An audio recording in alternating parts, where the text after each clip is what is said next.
começando.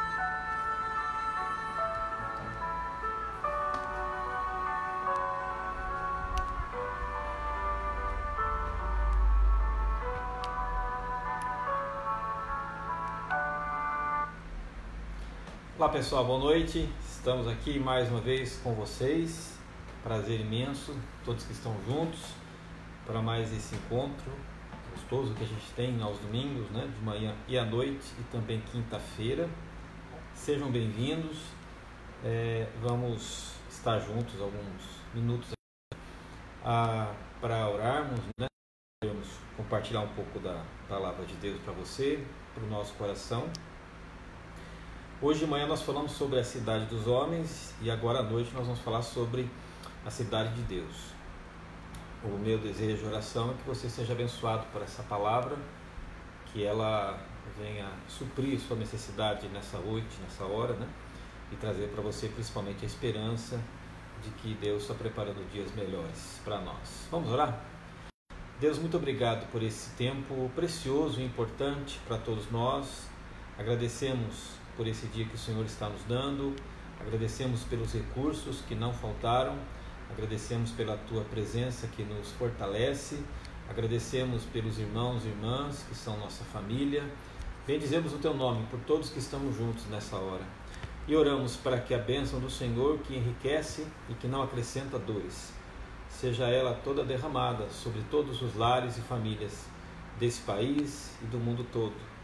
Oramos para que o Senhor coloque a Tua mão, detendo o avanço dessa enfermidade, abreviando, Deus, esses dias de sofrimento, trazendo a cura, trazendo a restauração, fazendo com que através de tudo isso, toda língua e toda boca confesse que o Senhor é o Senhor de toda a história.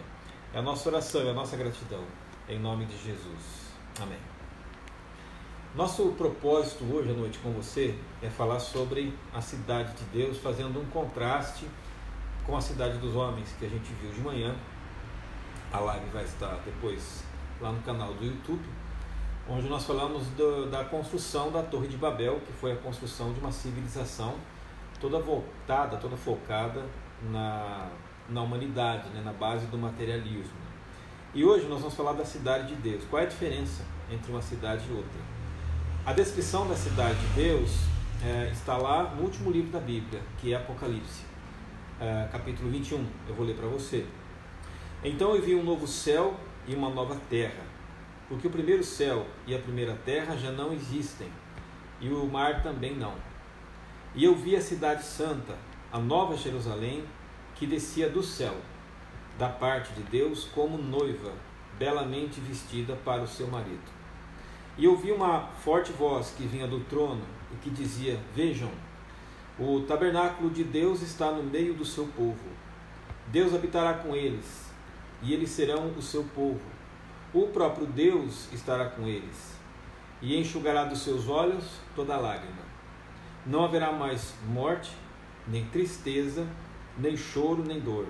Todas essas coisas passaram para sempre. E aquele que estava sentado no trono disse: Vejam, eu faço novas todas as coisas. E disse também: Escreva isso, pois o que eu lhe digo é digno de confiança e verdadeiro. Disse ainda: Está terminado. Eu sou o Alfa e o Ômega, o princípio e o fim. A quem tiver sede, darei de beber gratuitamente das fontes da água da vida. O vitorioso herdará todas essas bênçãos, e eu serei o seu Deus, e ele será o meu filho. Essas palavras aqui foram escritas por João, um dos discípulos de Jesus. João escreveu o Evangelho, que leva o seu nome, escreveu as cartas, que tem também o seu nome, e agora escreveu também escreveu o livro de Apocalipse. E uma coisa é clara, João diz que vê. O que é que ele vê? Ele vê uma nova cidade, e é uma cidade totalmente diferente de todas as cidades que ele conheceu e que todos os seres humanos já conheceram, porque é uma cidade essencialmente que desce do céu. É uma cidade que não foi construída em bases humanas, é uma cidade que não tem princípios materialistas, não é uma cidade limitada pela condição humana, mas é uma cidade que desce do alto. Então é uma cidade cuja origem, cujo fundamento é celestial. E por ser celestial e por ser uma cidade que desce do alto, ela contrasta com todas as cidades já conhecidas de toda a história. Essa cidade, ela representa o começo de uma nova era e também simboliza o fim de uma época. A descrição dessa cidade está aqui no capítulo 21 de Apocalipse. Mas é interessante, depois você volta às páginas da sua Bíblia, para o capítulo 18, lá é descrita uma outra cidade, que é a cidade da Babilônia. E no capítulo 18, quando se menciona a Babilônia, se menciona uma cidade caída, destruída, abatida e aniquilada para sempre. É interessante, porque Babilônia representa a civilização humana de todos os tempos. Babilônia vai aparecer lá no começo da Bíblia, a primeira civilização depois do dilúvio, com o nome de Babel e a construção da torre. Então se trata de uma aniquilação, não só de uma cidade, mas se trata da aniquilação de um modelo de civilização, a extinção de um tipo de mundo, que é um mundo como nós conhecemos hoje, que não mais vai existir quando essa cidade nova descer do céu. Então, a ideia que nós temos de mundo hoje será completamente outra, quando Cristo voltar e quando Ele trouxer a nova cidade lá do céu. E por que essa antiga civilização foi destruída? Porque é uma civilização incapaz, e foi incapaz, de responder a todas as necessidades e demandas do ser humano em toda a história. São cidades ou são civilizações que não responderam e não tiveram condição de atender os anseios humanos e as expectativas do próprio Deus. Se você olhar para a história, é sempre assim. Um império, um reino se levanta e depois cai e é substituído por outro. Foi assim com o Egito, foi assim com Babilônia, foi assim com Pérsia, foi assim com a Grécia, foi assim com Roma e com todas as outras que já existiram. E sempre existe no ser humano aquela ideia de que quando uma civilização cai, quando um Estado novo se levanta, quando uma nova bandeira política se levanta, tem aquela ideia de que agora sim, nossos problemas serão sanados e absolutamente resolvidos. A questão é que as civilizações humanas, elas nascem e elas têm um prazo de validade. E por que elas acabam? Simplesmente porque elas têm em si o vírus do pecado que habita todos os seres humanos. Então, se a gente parar para pensar, qual seria a cidade ideal? A cidade ideal jamais vai existir. Por quê? Porque homens e mulheres nunca são ideais. Se uma civilização é constituída de gente, gente é imperfeita, gente é falha. Por isso que uma civilização é imperfeita e por isso que não há uma cidade ideal. Mas se você olhar para a literatura, você vai perceber como é interessante o desejo humano de uma cidade, de uma civilização ideal. Por exemplo, lá na antiga Grécia, o Platão escreveu sobre Atlântida. O que era Atlântida para o Platão? Era uma cidade habitada pelo povo chamado Minuano, era um lugar de excelência de conhecimento, era um lugar de muita prosperidade, era um lugar de absoluta paz. Era uma civilização tão avançada que ninguém mais usava arma. Não era necessário, porque não havia violência. A educação do povo era excelente a ponto de promover excelentes relacionamentos e bons costumes. Uma outra ideia de cidade foi criada por Frank Baum, a chamada Terra de Oz. A Terra de Oz era um lugar impenetrável para estranhos. Não permitia que nenhuma ameaça de fora viesse a fazer parte da Terra de Oz. Onde ficava a Terra de Oz? Ficava no fim do arco-íris. O que significa que a principal atração da cidade não é só segurança, mas é um lugar de beleza inestimável, de perfeição inestimável. A principal atração da Terra de Oz era a cidade das Esmeraldas, que encantava os seus moradores. Depois foi criado por C.S. Lewis a ideia da cidade de Nárnia, uma cidade também perfeita, porque lá em Nárnia, ou Nárnia, era governada por Aslan, o leão. É o criador de tudo, é o defensor dessa cidade contra todos os ataques da feiticeira do gelo ou da feiticeira branca. Depois veio Pasárgada, que foi descrita pelo poeta Manuel Bandeira, quando ele diz: vou-me embora para Pasárgada, lá sou amigo do rei. E ele descreve Pasárgada, um cenário que não existe, mas foi criado por ele, dizendo assim: eu vou me embora para Pasárgada porque aqui eu não sou feliz, mas lá a existência é uma aventura. Mais à frente, Thomas More criou Amaruta, uma cidade que faz parte do seu clássico livro A Utopia. O que é que tem em Amaruta? Casas onde as portas estão sempre abertas para a rua, portanto é uma cidade que não tem perigo, você pode sair a hora que você quiser. As portas não têm trancas, não tem propriedade individual, os moradores trocam de casa entre si a cada 10 anos. O membro mais antigo da cidade é o chefe, respeitado por todos. Não há limites para nascimentos, bebês podem nascer sem limite. Os mais jovens obedecem aos mais velhos. Ninguém negocia com dinheiro, porque tudo é feito na base da troca. Ninguém acumula bens, mas fica só com aquilo que precisa. Nessa cidade da utopia do Thomas More, os hospitais da cidade têm todos os equipamentos e todos os medicamentos necessários, que são para atender a população. Os doentes são tratados muito bem, por médicos muito bem formados e competentes. Todo almoço e todo jantar em cada casa começa com a leitura de um livro. Toda refeição é acompanhada de música. E os condenados por crime passam o dia inteiro trabalhando para pagar os seus crimes. Então, se você pegar todas essas cidades que eu mencionei na literatura, o que é por trás delas? O que é por trás delas é uma idealização, um desejo de um lugar perfeito. É uma terra perfeita, é um lugar de sonho, é uma felicidade absoluta. Nada mais é do que o desejo humano de retornar ao paraíso perdido, lá no Éden, onde Adão e Eva estavam desfrutando de uma harmonia enorme com Deus, com a criação, entre si, um espaço onde não faltava nada, um espaço onde não havia risco, não havia perigo. A bênção de Deus estava com eles o tempo todo, de manhã até o entardecer. Então, quando a história fala, por exemplo, Thomas More fala de utopia, ele não está falando de uma mentira. Na verdade, ele está falando de um sonho, um ideal cultivado que vai influenciar a nossa maneira de crer, de viver e de atuar na sociedade.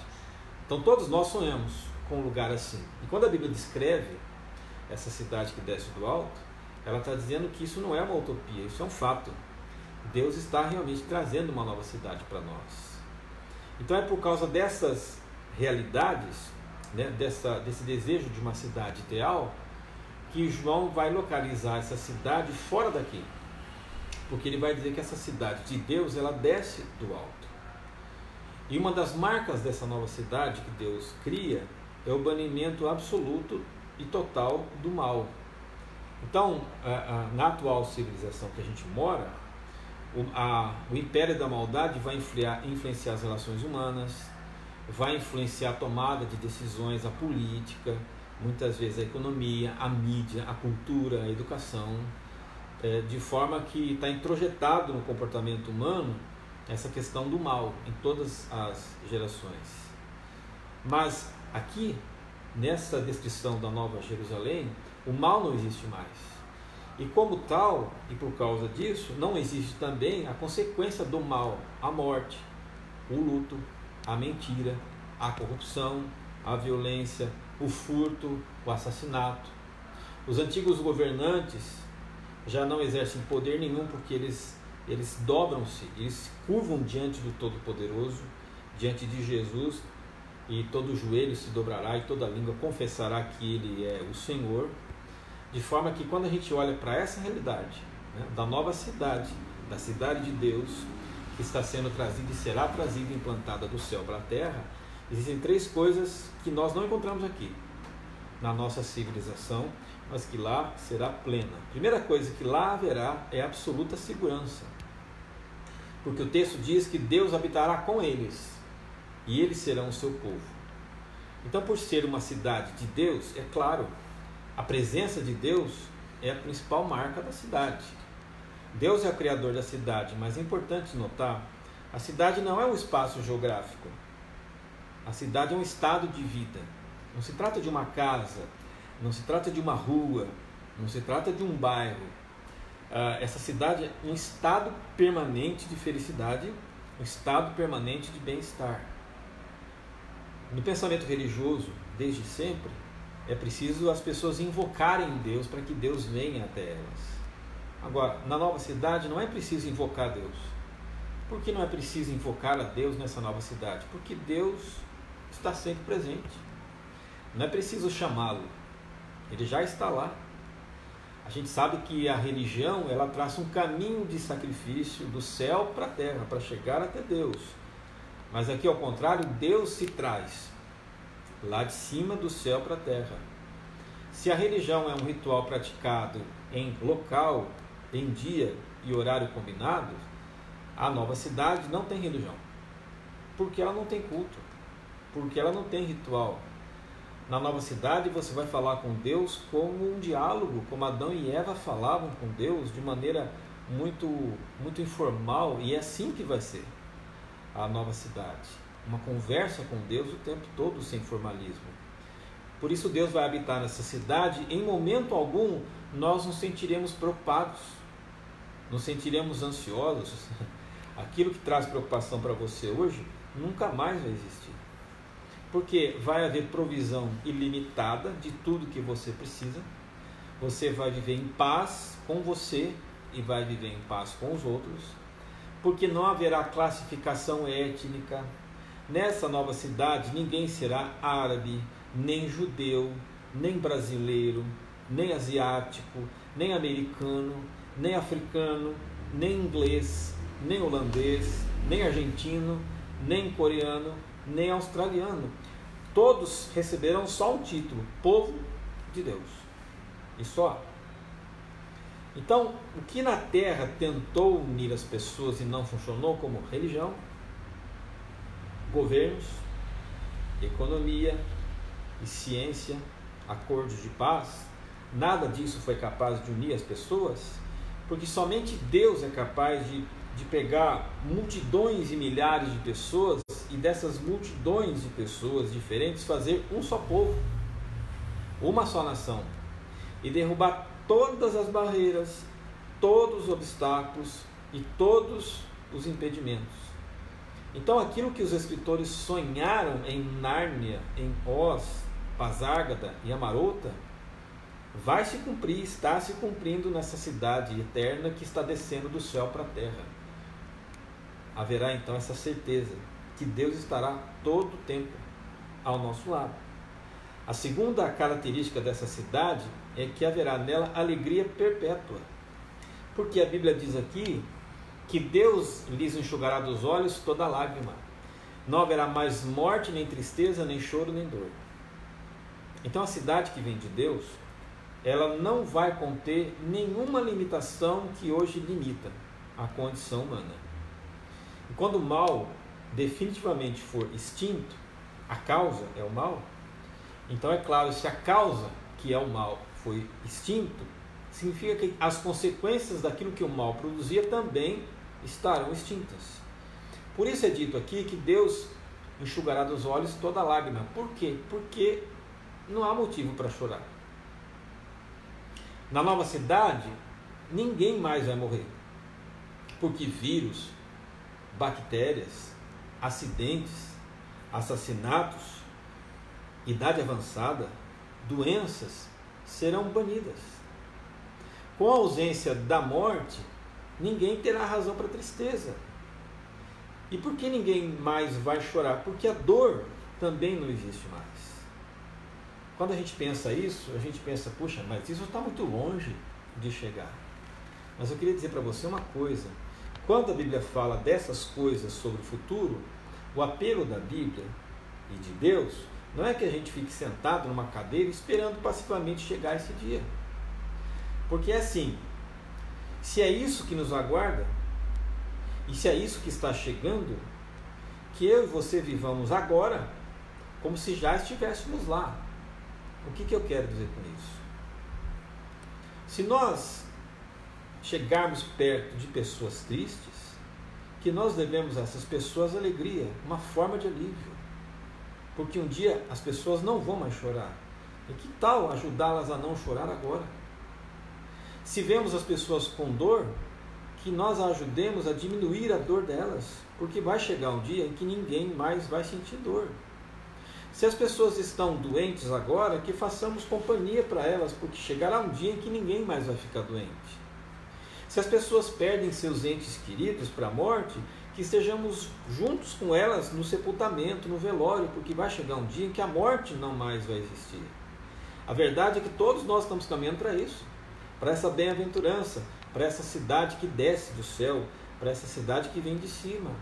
Então, que essa alegria real, que leva-nos a fazer parte dessa cidade, nos ajude a cooperar com a cidade que a gente mora hoje, para diminuir um pouco as causas e as consequências do mal na nossa cidade. Eu lembro, por exemplo, para você a história do bom samaritano, que você já deve ter ouvido, né? O Jesus conta uma história de um homem que foi assaltado, caiu na beira do caminho e ficou lá, semi-morto. Passou um sacerdote em direção ao templo, olhou, não fez nada, foi embora. Passou um levita, olhou o homem, não fez nada e foi embora. Passou um bom samaritano, ou um samaritano, desceu do cavalo, colocou óleo nas feridas do assaltado, colocou-o sobre o seu cavalo, levou-o para uma hospedaria, disse para o dono da hospedaria: o que ele gastar, põe na minha conta, quando eu voltar eu pago. O que a gente aprende com isso? O bom samaritano não acabou com os assaltos na sua época. O bom samaritano não acabou com a violência da sua época. O bom samaritano não acabou com o roubo no mundo. Mas o que ele fez? Ele ajudou a assaltado a sobreviver. Ele permitiu que aquele homem tivesse mais tempo de vida. Ele pagou para aquele homem um lugar para o homem se cuidar. Ele proveu comida e descanso para aquele homem que não tinha onde ficar. É isso que está nas nossas mãos fazer, enquanto essa cidade perfeita, que é real, para aquele que crê, ainda não chegar. E a terceira marca dessa cidade que desce do céu é que a gente vai ter satisfação total. Nunca mais ninguém vai estar insatisfeito com a vida. Já parou para pensar nisso? A Bíblia diz aqui: eu sou o alfa e o ômega, o princípio e o fim. A quem tiver sede, darei de beber da água da vida. Então, essa cidade que desce do céu porque não é construída por nós. Nós não fazemos nada para construí-la, para edificá-la, para existir. Para ter acesso a ela, é preciso permissão para morar nela. E a permissão é dada aqui por aquele que é o construtor da cidade, que se chama de Alfa e Ômega. Por quê? Porque essa cidade que desce do céu, ela não tem absolutamente nada a oferecer do que a cidade dos homens tem para oferecer. Por exemplo, não é um espaço onde você vai conquistar sonho financeiro. Não vai ter dinheiro. Não é um lugar onde se obtém título de nobreza, porque o único nobre será Jesus. Não é uma região onde você disputa poder e relevância, porque o único todo-poderoso vai estar lá. Então a cidade de Deus visa principalmente suprir uma coisa: a sede que todo ser humano tem. Ela visa trazer satisfação plena a mim e a você, que a cidade onde a gente mora hoje e a civilização onde nós moramos hoje não tem capacidade de oferecer. Certa vez Jesus conversou com uma mulher, e no meio da conversa essa mulher disse para ele que já tivera 5 maridos e que estava no 6º casamento. E Jesus percebeu nessa fala da mulher uma insatisfação na área emocional dela. Uma mulher que estava buscando o amor, mas de uma maneira absolutamente frustrada. Tentou uma vez, tentou 2, 3, 4, 5, 6. De forma que nenhum homem foi capaz de suprir o amor que ela buscava. Porque ela acreditava que homens falhos poderiam lhe dar a sensação de completude, preenchimento e amor. E sabe o que Jesus diz para essa mulher? Diz para ela assim: quem beber da água que eu lhe der, nunca mais terá sede. O que quer dizer com isso? Ele quer dizer com isso que na cidade dos homens, todos nós corremos atrás de coisas. porque nos sentimos carentes de afeto, de amor, de sentido. Na cidade dos homens, nós corremos atrás de pessoas e olhamos e dizemos, essas pessoas nos farão felizes, quando na verdade elas não têm esse poder, porque elas também têm suas infelicidades. E todo ser humano tem sede, e todo ser humano está em busca.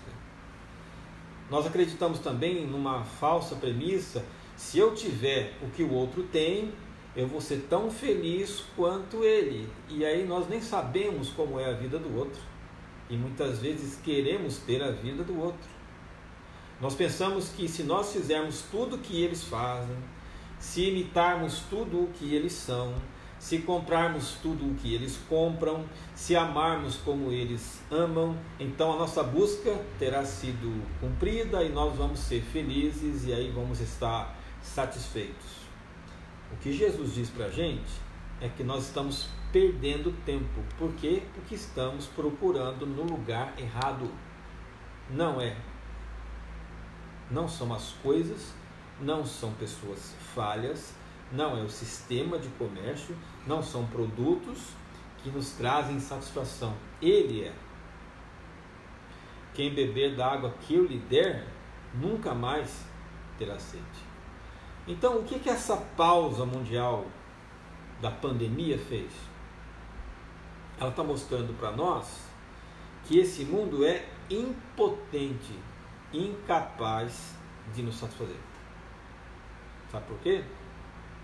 Porque agora a gente não pode ir às lojas comprar, a gente não pode abraçar quem a gente ama, a gente não pode falar com os nossos amigos, a gente não pode dirigir o carro dos nossos sonhos, a casa que nós almejamos, nós não podemos viajar aos países que nós planejamos. E a pergunta que eu faço é: você se tornou menos feliz por causa disso? Ou será que isso está levando você e eu a pensarmos que a vida é muito mais do que isso? Ou será que essa pausa está mostrando que nós temos sede, e essa sede é de Deus? Na cidade de Deus é oferecida a verdadeira alegria e verdadeira paz. E quem está dizendo e quem está ofertando isso é Jesus. E Ele diz a você e a mim nessa noite: eu estou à porta e bato. Se alguém ouvir a minha voz e abrir a porta, eu entrarei na sua casa, cearei com ele e ele comigo. Acredite, Deus está trazendo do céu para a terra uma nova cidade. Uma cidade que é absolutamente verdadeira. Uma cidade que é comprovadamente real. Uma cidade onde Deus será a satisfação total. Uma cidade onde você não vai sofrer mais nenhum tipo de dor, ansiedade, preocupação. Uma cidade de perfeição total e absoluta. Um estado pleno de bem-estar. Mas para entrar nessa cidade, uma coisa é necessária. Que você precisa entrar pela porta. Jesus diz: eu sou a porta. E quem entrar por mim será salvo. Que tal você nesse momento? Que tal você nessa situação que o mundo está passando, olhar para dentro da sua vida e convidar o próprio Jesus Cristo a entrar no teu coração, para que você possa entrar nessa cidade? Acredite, ela está mais perto do que você imagina. Ela está chegando. E quem morar nessa cidade vai ver tudo aquilo que se sonhava nas literaturas como fato, e vai perceber que de fato a palavra de Deus se cumpre quando ele diz: eu estou à porta e bato, e quem me convidar, farei com ele uma ceia, cearei com ele e ele comigo. E você verá, portanto, que Deus vai enxugar dos olhos toda lágrima. Só haverá alegria, só haverá plenitude, só haverá bem-estar. E não é isso que todo mundo quer? Pense nisso. Vamos orar. Senhor, muito obrigado por essas realidades que nós lemos, que não são ficção, mas são a Tua palavra. Essa cidade que vem do céu, esse estado total e absoluto de bem-estar. Pedimos nessa hora que cada um possa refletir na sua própria vida, possa lembrar que nada que nós temos nesse mundo traz satisfação total, apenas temporária. Para ter satisfação total na vida, temos que abrir o coração para Jesus. Que nessa noite o Senhor também tenha acesso a muitas casas e a muitos corações. É o que nós pedimos em nome de Jesus. Amém. Gente boa noite para vocês. Muito bom tê-los aqui. A gente se vê, se Deus quiser, numa próxima live, quinta-feira, 20 horas. Eu espero você. Tá bom? Um grande abraço. A gente se vê. Até mais. Fiquem com Deus.